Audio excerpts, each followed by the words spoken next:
There's 233 independent nations on the earth. Out of the 233 independent nations, black people at $1.3 trillion are the 8th richest nation in the world. Yet, we don't have anything in our community that we can call our own. So by the simple fact that we're the 8th richest nation on the earth and we don't have our own educational system, don't feed ourselves, grow our own food, is a sign that we got dollars, but we need some sense. So I said we blame the white man for 95% of our problems, but we still spend 97% of our money with them. We do have $1.3 trillion in money. That's income though, and that's not wealth. So when the math is calculated, black people only possess less than 2% of the wealth of the United States of America. Income and wealth are two different concepts. Income is the money you earn by exchange of your time or the sale of a good product or service. But wealth is when you exchange that money for something that either keeps value or increases in value over time. Black people, we are the leaders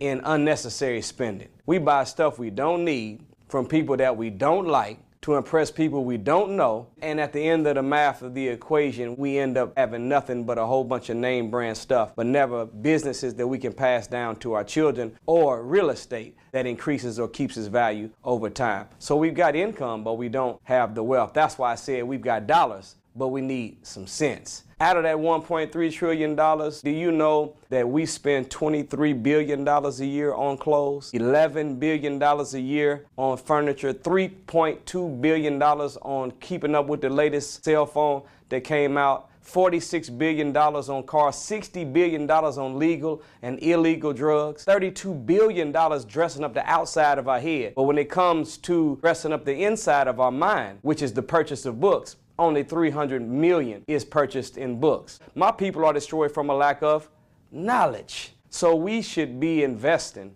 more in the building up of the mind and building up of our character, getting the sense that we need to go with those dollars so that when we marry our wealth with some wisdom, we can actually leave something behind for our children and our children's children that they can call their own.